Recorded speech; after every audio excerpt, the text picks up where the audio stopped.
ജാതി, മതം, രാഷ്ട്രീയം, അതിനനുബന്ധമായി വന്നു പോകുന്ന തിരഞ്ഞെടുപ്പുകൾ,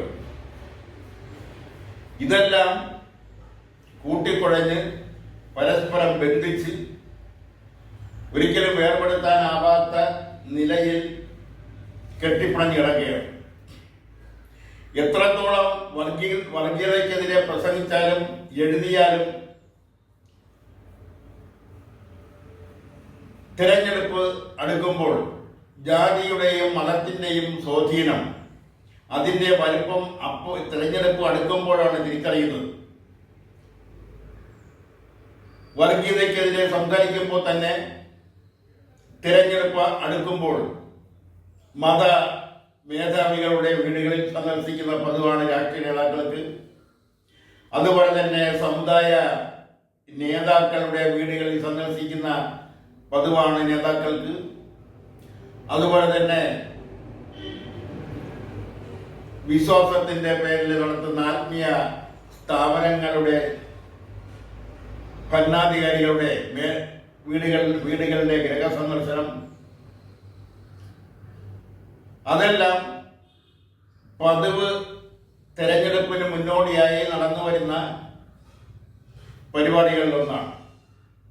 എത്രത്തോളം പുരോഗമനം പറഞ്ഞാലും, എത്രത്തോളം മതേതരത്വം പറഞ്ഞാലും, എത്രത്തോളം ജാതി വിരുദ്ധത പ്രസംഗിച്ചാലും തിരഞ്ഞെടുപ്പ് അടുക്കുമ്പോൾ ഇതെല്ലാം മറന്നുപോകുന്ന അല്ലെങ്കിൽ ബോധപൂർവം മറക്കുന്ന ഒരു പ്രവണതയാണ് നാളിതുവരെ കണ്ടുകൊണ്ടിരിക്കുന്നത്. അതിൻ്റെ കാരണം എന്ന് പറയുന്നത് രാഷ്ട്രീയ പ്രസ്ഥാനങ്ങൾക്ക് അധികാരത്തിൽ കയറി കൂടാനുള്ള വ്യാമോഹമാണ്. ഇപ്പോൾ അധികാരം മാത്രം പോരാ, ആ അധികാരത്തിലൂടെ കിട്ടാവുന്ന സുഖസൗകര്യങ്ങൾ, ആ അധികാരത്തിന്റെ ശീതളച്ചായയിൽ പരമാവധി സുഖലോലവുമായ ജീവിതം നയിക്കുക, ഏതെല്ലാം മേഖലകളിൽ നിന്നും അത് തെറ്റായ രീതിയിലായാലും ശരിയായ രീതിയിലായാലും ന്യായമായ രീതിയിലായാലും അന്യായമായ രീതിയിലായാലും സമ്പത്ത് ഉണ്ടാക്കുക തുടങ്ങിയവയെല്ലാം ഇന്ന് രാഷ്ട്രീയത്തിന്റെ അല്ലെങ്കിൽ രാഷ്ട്രീയ പ്രവർത്തനത്തിന്റെ ഭാഗമായി മാറിയിരിക്കുന്നു. മൂലാധിഷ്ഠിത രാഷ്ട്രീയം എന്നോ കൈവിട്ടു പോയിരിക്കുന്നു. ഈ സാഹചര്യം നിലനിൽക്കുമ്പോഴാണ് കേരളത്തിൽ ഒരു പൊതു തെരഞ്ഞെടുപ്പ്, കേരള നിയമസഭയിലേക്കുള്ള 140 നിയമസാമാജികരെ തിരഞ്ഞെടുക്കുന്നതിനുള്ള അവസരം സമ്മതിദായകർക്ക് കൈവന്നിരിക്കുന്നത്. തിരഞ്ഞെടുപ്പ് എല്ലാ വീടുകളുടെയും പടിവാതിൽക്കൽ വന്ന് നിൽക്കുകയാണ്. സമ്മതിദായകരെ ക്ഷണിച്ചുകൊണ്ട് അവരുടെ സമ്മതിദാന അവകാശം ആവശ്യപ്പെട്ടുകൊണ്ട്, അഭ്യർത്ഥിച്ചുകൊണ്ട്, അപേക്ഷിച്ചിട്ടുകൊണ്ട് സ്ഥാനാർത്ഥികളും ആ സ്ഥാനാർത്ഥികളെ പ്രതിദാനം ചെയ്യുന്ന രാഷ്ട്രീയ പാർട്ടികളും വീടുകൾ തോറും, ആത്മീയ സ്ഥാപനങ്ങൾ തോറും, വിദ്യാലയങ്ങൾ തോറും, വ്യാപാര സ്ഥാപനങ്ങൾ തോറും, വ്യവസായ സ്ഥാപനങ്ങൾ തോറും എന്നുവേണ്ട ചെറിയ മുറുക്കാൻകട മുതൽ സ്റ്റാർ പദവിയുള്ള സ്റ്റാർ ക്ലാസിഫിക്കേഷനുള്ള ഹോട്ടലുകൾ വരെ കയറിയിറങ്ങുന്ന സമയമാണിപ്പോൾ. അവിടെയെല്ലാം പണത്തിന്റെ പ്രസക്തി ഒരു വലിയ അളവ് വരെ മുന്നിലാണ്. ഒരു നിയമസഭാ തെരഞ്ഞെടുപ്പിൽ മത്സരിക്കണമെങ്കിൽ ഏറ്റവും കുറഞ്ഞത് 3 കോടി രൂപയെങ്കിലും ചിലവഴിക്കേണ്ടിയിരിക്കുന്നു. മുൻപത്തെ പോലെ പച്ചവെള്ളവും കുടിച്ച് കണ്ണിമാങ്ങയും തിന്ന് അല്ലെങ്കിൽ പരിപ്പ് വടയും കട്ടൻ ചായയും കഴിച്ചുകൊണ്ട് തെരഞ്ഞെടുപ്പ് പ്രവർത്തനം നടക്കുന്ന രീതി അത് മാറിയിട്ട് എത്രയോ സംവത്സരങ്ങൾ കഴിഞ്ഞിരിക്കുന്നു. ഇന്ന് കട്ടൻ ചായയുടെ സ്ഥാനത്ത് വിദേശ മദ്യവും പരിപ്പവടയുടെ സ്ഥാനത്ത് അവര് ആഗ്രഹിക്കുന്ന അല്ലെങ്കിൽ മദ്യത്തിന്റെ കൂടെ കഴിക്കേണ്ടുന്ന അല്ലെങ്കിൽ കഴിക്കാൻ ഇഷ്ടപ്പെടുന്ന ആഹാരങ്ങളും ഭക്ഷണ പദാർത്ഥങ്ങളെല്ലാം ഇന്ന് തെരഞ്ഞെടുപ്പിന്റെ മാനുവലിൽ സ്ഥാനം പിടിച്ചു കഴിഞ്ഞിരിക്കുന്നു. അത് ഒരു രാഷ്ട്രീയ പാർട്ടിയെ മാത്രമല്ല പറയുന്നത്. ഇതെല്ലാം സൂചിപ്പിക്കുന്നത് തെരഞ്ഞെടുപ്പിൽ ജയിക്കുക എന്നുള്ള തന്ത്രം, ശത്രുവിന്റെ പോക്കറ്റിലിരിക്കുന്ന വോട്ടും തങ്ങളുടെ പെട്ടിയിലേക്ക് വരുത്തി തീർക്കുന്നതിനുള്ള തന്ത്രം ആവിഷ്കരിക്കുകയാണ് തെരഞ്ഞെടുപ്പിലെ തന്ത്രം. ഒരു പരിധിവരെ തെരഞ്ഞെടുപ്പ് രാഷ്ട്രീയത്തിൽ അതെല്ലാം പതിവുള്ളതാണെങ്കിലും പലപ്പോഴും അതിന്റെ ധാർമ്മികതയുടെ മൂല്യത, ആ ധാർമ്മികത പൂർണ്ണമായും നഷ്ടപ്പെടുത്തിക്കൊണ്ട് അധാർമികമായ രീതിയിൽ വോട്ടുകൾ സമ്പാദിക്കുന്നതിനും അവിടെയെല്ലാം നുണപ്രചരണങ്ങളും കലഹങ്ങളും അതുപോലുള്ള ആരോപണങ്ങളും പ്രത്യാരോപണങ്ങളിലും ഒരു കഴമ്പുമില്ല, ഒരു സത്യവുമില്ലെങ്കിൽ തന്നെയും അവിടത്തെ എല്ലാം മൂലാധിഷ്ഠിത രാഷ്ട്രീയം മാറ്റിവെച്ചുകൊണ്ട് അല്ലെങ്കിൽ അതെല്ലാം കാറ്റിൽ പറത്തിക്കൊണ്ട് എല്ലാ തത്വ സംഹിതകളെയും കുടിച്ചു മൂടിക്കൊണ്ടാണ് വഞ്ചു വോട്ടിന് വേണ്ടി തങ്ങൾ വിശ്വസിച്ചിരുന്ന പ്രത്യയശാസ്ത്രത്തെ എല്ലാം അണിയറ വെച്ചുകൊണ്ട് താൻ രാഷ്ട്രീയത്തിൽ വളർത്തിക്കൊണ്ടുവന്ന രാഷ്ട്രീയ മൂല്യതയെല്ലാം വലിച്ചെറിഞ്ഞുകൊണ്ടാണ് തെരഞ്ഞെടുപ്പിൽ വിജയത്തിന് വേണ്ടി ഓരോ രാഷ്ട്രീയ കക്ഷികളും കല്ലുവെച്ച നുണകളും അപ്രായോഗികമായ വാഗ്ദാനങ്ങളുമൊക്കെ വാരിക്കോരി വിതറുന്നത്. അതിൽ ചില സാധാരണ വോട്ടർമാർ വീണു പോവുകയും ചെയ്യുന്നുണ്ട്. അധികാരത്തിന്റെ മോഹം, അധികാരത്തിന്റെ ശീതള ഛായയിൽ അനുഭവിച്ച സുഖസൗകര്യങ്ങൾ മനസ്സിൽ തങ്ങി നിൽക്കുന്നിടത്തോളം കാലം അധികാരത്തിൽ വരുന്നതിന് വേണ്ടി ഏത് വൃത്തികെട്ട മാർഗം സ്വീകരിക്കാനും രാഷ്ട്രീയ കക്ഷികൾക്ക് യാതൊരു മടിയുമില്ലാത്ത ഒരു രാഷ്ട്രീയ ഭൗതിക സാഹചര്യം കേരളത്തിൽ ഉരുത്തിരിഞ്ഞു വന്നിരിക്കുന്നു. ഇതിന് ഉടനെയൊന്നും മാറ്റം വരുമെന്നുള്ള പ്രതീക്ഷയൊന്നുമില്ല. പലവിധത്തിലുള്ള ആരോപണങ്ങൾ, കടമ്പുള്ള ആരോപണങ്ങളും കടമ്പില്ലാത്ത ആരോപണങ്ങളും വരുന്നത് സ്വാഭാവികം. അതിനെയെല്ലാം മാറ്റിമറിച്ചുകൊണ്ടാണ്, അല്ലെങ്കിൽ അതിനെയെല്ലാം മാറ്റിമറിച്ചുകൊണ്ട് യാഥാർത്ഥ്യങ്ങൾ വോട്ടർമാരുടെ മുന്നിൽ എത്തുമെന്നുള്ള പ്രതീക്ഷ ഇന്നാർക്കുമില്ല. വോട്ടർമാരെ പല കാരണങ്ങൾ പല വിധത്തിലാണ് സ്വാധീനിക്കുന്നത്. അതിലൊന്ന് പ്രധാനം പണമാണ്, സമ്പത്താണ്. മറ്റൊന്ന് സമുദായം, ജാതിയാണ്. പിന്നെ മതം, മേമ്പൊടി എന്ന നിലയിൽ അന്ധവിശ്വാസങ്ങൾ തുടങ്ങിയ കാര്യങ്ങളെല്ലാം വോട്ടർമാരെ സ്വാധീനിക്കുന്നതിന് വേണ്ടി തെരഞ്ഞെടുപ്പ് വേളകളിൽ എടുത്ത് പ്രയോഗിക്കുന്ന ആയുധങ്ങളുടെ കൂട്ടത്തിൽപ്പെടും. പണം കൊടുത്ത് വോട്ട് വാങ്ങുന്ന അല്ലെങ്കിൽ പണം കൊടുത്ത് വോട്ടർമാരെ സ്വാധീനിക്കുന്ന ഒരു പ്രവണത ഈ അടുത്ത കാലത്ത് ഒരു പതിറ്റാണ്ടിനകത്ത് കേരളത്തിലും ചില സ്ഥലങ്ങളിൽ, ചില പോക്കറ്റുകളിൽ, ചില മേഖലകളിൽ കടന്നു വരുന്നുണ്ട്. തിരഞ്ഞെടുപ്പിൽ ഏറ്റവും കൂടുതൽ വെക്കുന്നത് സമുദായവും അല്ലെങ്കിൽ ജാതിയും മതവുമാണ്.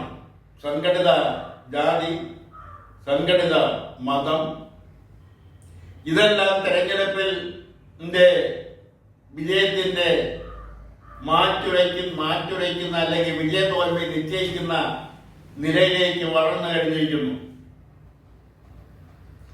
ഇവിടെ സ്ഥാനാർത്ഥികളെ നിശ്ചയിക്കുന്നത് പോലും ജാതിയും മതവും നോക്കിയാണ്. ഒരു പ്രദേശത്തെ ഏത് മതത്തിൽപ്പെട്ടവരാണോ കൂടുതൽ അല്ലെങ്കിൽ ഏത് സമുദായത്തിൽപ്പെട്ടവരാണോ കൂടുതൽ ആ സമുദായത്തിൽപ്പെട്ട അല്ലെങ്കിൽ ആ മതത്തിൽപ്പെട്ട ഒരാളെ സ്ഥാനാർത്ഥിയാക്കുന്നതിനാണ് തെരഞ്ഞെടുപ്പിൽ മത്സരിക്കുന്ന രാഷ്ട്രീയ കക്ഷികൾ ആദ്യം ചിന്തിക്കുക. രണ്ടാമത് അവിടെ രാഷ്ട്രീയത്തിന് പ്രാധാന്യമുള്ളൂ. ചില പ്രത്യേക മേഖലകളിൽ സ്ഥിരമായി ഒരു സമുദായത്തിൽപ്പെട്ടവര് അല്ലെങ്കിൽ ആ നിയോജക മണ്ഡലം ഉണ്ടായ അന്ന് മുതൽ ഒരു പ്രത്യേക സമുദായത്തിൽപ്പെട്ടവരെ മാത്രം സ്ഥാനാർത്ഥിയാക്കിക്കൊണ്ടുവരുന്ന പ്രവണത, ഒരു പ്രത്യേക മതവിഭാഗത്തിൽപ്പെട്ടവരെ മാത്രം സ്ഥാനാർത്ഥിയാക്കിക്കൊണ്ടുവരുന്ന പ്രവണത, ഇതെല്ലാ രാഷ്ട്രീയ പാർട്ടികളും എല്ലാ മുന്നണികളും അവലംബിക്കുന്ന ഒരു പ്രവണതയാണ്, ഒരു പ്രവൃത്തിയാണത്. അതിൽ നിന്നും ആരും മാറി നിൽക്കാൻ ഇഷ്ടപ്പെടുന്നില്ല എന്നുള്ളതാണ് സത്യം. കാരണം മാറി നിന്നാൽ തങ്ങളുടെ സ്ഥാനാർത്ഥി ജയിക്കും എന്ന കാര്യത്തിൽ അവർക്ക് യാതൊരു ഉറപ്പുമില്ല. മാത്രവുമല്ല, മാറി നിന്നാൽ പരാജയം ഉറപ്പാണ് താനും.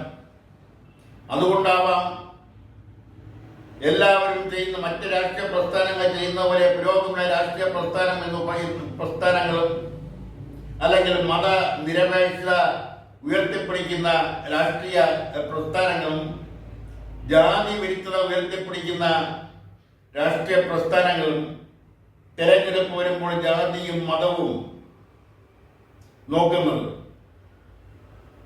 കാരണം അവർക്ക് ഭൂരിപക്ഷം വോട്ട് ലഭിച്ചെങ്കിൽ മാത്രമേ അവരുടെ പ്രതിനിധിയെ നിയമസഭയിൽ എത്തിക്കാൻ കഴിയൂ. അങ്ങനെ നിയമസഭയിൽ ഭൂരിപക്ഷം ലഭിക്കണം. ഇന്നത്തെ സാഹചര്യത്തിൽ 71 MLA നിയമസഭയിൽ എത്തുന്ന 71 MLA അതിൽ കൂടുതലോ MLA നിയമസഭയിൽ എത്തുന്ന രാഷ്ട്രീയ കക്ഷികളോ രാഷ്ട്രീയ മുന്നണികളോ ആയിരിക്കും കേരളം ഭരിക്കുക. 141 MLA ഉണ്ടെങ്കിൽ തന്നെയും അതിന് ഒരു MLA നോമിനിയാണ് ആംഗ്ലോ ഇന്ത്യൻസിന്റെ പ്രതിനിധിയായി വരുന്നത്. അത് തെരഞ്ഞെടുപ്പിലൂടെയല്ല വരുന്നത്.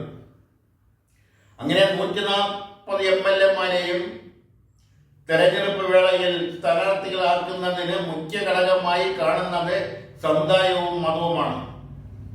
എത്ര മതത്തിനെതിരെ സംസാരിച്ചാലും അല്ലെങ്കിൽ മതമില്ല എന്ന് പറയുമ്പോഴും മതത്തിന് അതീതമായി ജാതിക്ക് ആയാണ് ഞങ്ങൾ സ്ഥാനാർത്ഥികളെ നിശ്ചയിച്ചത് എന്ന് പറയുമ്പോൾ അത് അരി ആകാരം കഴിക്കുന്ന ഒരു വോട്ടർമാരും വിശ്വസിക്കുമെന്ന് തോന്നുന്നില്ല. മതത്തിന്റെ പുറകെ പോകുന്ന പ്രവണത ബോധപൂർവമോ മനഃപൂർവമോ രാഷ്ട്രീയ കക്ഷികൾ മാറ്റിവെക്കുന്ന ഒരു കാലഘട്ടത്തിൽ മാത്രമേ, അങ്ങനെ ഒരു സ്ഥിതിവിശേഷം വന്നെങ്കിൽ മാത്രമേ രാഷ്ട്രീയത്തിൽ നിന്ന് ജാതിയെയും മതത്തെയും അകറ്റി നിർത്താൻ കഴിയൂ. അതല്ലെങ്കിൽ ജാതി സംഘടനകളുടെ ആവശ്യങ്ങളുടെ മുന്നിൽ, മതസംഘടനകളുടെ ആവശ്യങ്ങൾക്ക് മുന്നിൽ പലപ്പോഴും അവരുടെ ആവശ്യങ്ങളുടെ നിറവേറ്റുന്നതിന് വേണ്ടി താൻ വിശ്വസിച്ചിരുന്ന അല്ലെങ്കിൽ തങ്ങൾ വിശ്വസിച്ചിരുന്ന ആദർശങ്ങളെയെല്ലാം മാറ്റിവെച്ചുകൊണ്ട് ആ മതസംഘടനകളുടെ മത നേതാക്കളുടെ ആ സമുദായ സംഘടനകളുടെ സമുദായ നേതാക്കളുടെ താല്പര്യങ്ങൾ സംരക്ഷിക്കുന്ന അല്ലെങ്കിൽ അവരുടെ തീരുമാനങ്ങൾക്കനുസൃതമായി അവരുടെ താല്പര്യങ്ങൾക്കനുസൃതമായി രാഷ്ട്രീയ പ്രസ്ഥാനങ്ങൾക്ക് ചാഞ്ഞു കൊടുക്കേണ്ടി വരും, ഭരണകൂടങ്ങൾക്ക് ചാഞ്ഞു കൊടുക്കേണ്ടി വരും. അവിടെ തെറ്റും ശരിയും അല്ല പ്രധാനം. ആ സമുദായത്തിൽപ്പെട്ട MLA അല്ലെങ്കിൽ ആ മതത്തിൽപ്പെട്ട MLA കൂടെ നിർത്തുക, അല്ലെങ്കിൽ സമുദായത്തെ കൂടെ നിർത്തിയെങ്കിൽ മാത്രമേ ആ MLA തങ്ങൾക്ക് അനുകൂലമായ നിലപാട് നിയമസഭയിൽ സ്വീകരിക്കൂ എന്നുള്ള വസ്തുത നിലനിൽക്കുന്നത് കൊണ്ടാണ് അത്തരം സാഹചര്യങ്ങളിലേക്ക് രാഷ്ട്രീയ പ്രസ്ഥാനങ്ങൾ വീണുകൊണ്ടിരിക്കുന്നത്. അതിൽ നിന്ന് വ്യത്യസ്തമായി മതങ്ങളുടെ വഴിയെ പോകട്ടെ, ജാതികളുടെ വഴിയെ പോകട്ടെ, ഞങ്ങൾ പൊതുപ്രവർത്തകരാണ്, ഞങ്ങൾ രാഷ്ട്രീയ പ്രവർത്തകരാണ്, ഞങ്ങളെ ജാതി സംഘടനകൾക്കോ മതസംഘടനകൾക്കോ സ്വാധീനിക്കാൻ കഴിയാത്ത വിധമുള്ള പ്രവർത്തനമായിരിക്കണം തങ്ങളുടേത് എന്ന ഉറച്ച തീരുമാനത്തിൽ പ്രവർത്തിക്കാൻ ഒരു മുന്നണികൾക്കും കഴിയില്ല ഇന്നത്തെ രാഷ്ട്രീയ ഭൗതിക സാഹചര്യത്തിൽ. അത് മാറണ്ടേ എന്ന് ചോദിച്ചാൽ മാറണം, അത് മാറ്റിയെടുക്കണ്ടേ എന്ന് ചോദിച്ചാൽ മാറ്റിയെടുക്കണം. മാറ്റിയെടുക്കണം എന്ന് പറയുന്നത് സ്വയം മാറിയ ചരിത്രമില്ല, മാറ്റിയെടുത്ത ചരിത്രമേ ഉള്ളൂ. അങ്ങനെ മാറ്റിയെടുക്കണമെങ്കിൽ ആ രാഷ്ട്രീയ പ്രസ്ഥാനത്തെ പ്രതിദാനം ചെയ്യുന്ന പ്രവർത്തകരുടെ മനസ്സ്, അവരുടെ പ്രവൃത്തി, അത് പൂർണ്ണമായും അവർ വിശ്വസിക്കുന്ന പ്രത്യയശാസ്ത്രത്തിന്റെ അടിയുറച്ചതായിരിക്കണം. അവിടെ ചാഞ്ചാട്ടം പാടില്ല. ആ പ്രത്യയശാസ്ത്രത്തിൽ അടിയുറച്ച് നിന്നുകൊണ്ടുള്ള പ്രവർത്തനമായിരിക്കണം അവർ നടത്തേണ്ടത്. ആ പ്രത്യയശാസ്ത്രം കൈവിട്ടു പോകാത്ത നിലയിലുള്ള സ്ഥാനാർത്ഥികളെ ആയിരിക്കണം അവർ തെരഞ്ഞെടുപ്പിൽ മത്സരിപ്പിക്കേണ്ടത്. അങ്ങനെ വരുമ്പോൾ അവിടെ ജാതിക്കോ മതത്തിനോ പ്രസക്തി ഇല്ലാതാവുന്നു, അല്ലെങ്കിൽ കുറഞ്ഞു വരുന്നു. ഈ ഒരു കീഴ്വഴക്കം ഒരു രാഷ്ട്രീയ പാർട്ടിയോ ഒരു മുന്നണിയോ മാത്രം വിചാരിച്ചാൽ മാറുന്നതല്ല, മാറ്റിയെടുക്കാൻ കഴിയുന്നതല്ല. എല്ലാ രാഷ്ട്രീയ പ്രസ്ഥാനങ്ങളും ഒത്തൊരുമിച്ച് നിന്നുകൊണ്ട്, മതങ്ങളെ രാഷ്ട്രീയത്തിൽ നിന്ന് അകറ്റി നിർത്തിക്കൊണ്ട്, സമുദായ സംഘടനകളെ രാഷ്ട്രീയത്തിൽ നിന്ന് അകറ്റി നിർത്തിക്കൊണ്ട്, അതുപോലുള്ള മറ്റ് വിശ്വാസങ്ങളെ, ആത്മീയ വിശ്വാസം അടക്കമുള്ള വിശ്വാസങ്ങളെ രാഷ്ട്രീയത്തിൽ നിന്ന് മാറ്റി നിർത്തിക്കൊണ്ട് സംശുദ്ധമായ, ആരോഗ്യകരമായ, മൂല്യാധിഷ്ഠിതമായ ഒരു രാഷ്ട്രീയം വീണ്ടും ഉണരട്ടെ. ആ മൂല്യാധിഷ്ഠിത രാഷ്ട്രീയത്തിൽ നിന്നുകൊണ്ടാവണം ഓരോ രാഷ്ട്രീയ പ്രസ്ഥാനങ്ങളും സ്ഥാനാർത്ഥികളെ നിശ്ചയിക്കേണ്ടതും. അങ്ങനെയുള്ള സ്ഥാനാർത്ഥികളെ ആയിരിക്കണം സമ്മതിദായകർ ജയിപ്പിച്ച് വിടേണ്ടതും. അങ്ങനെയാണെങ്കിൽ മാത്രമേ കേരളത്തിന്റെ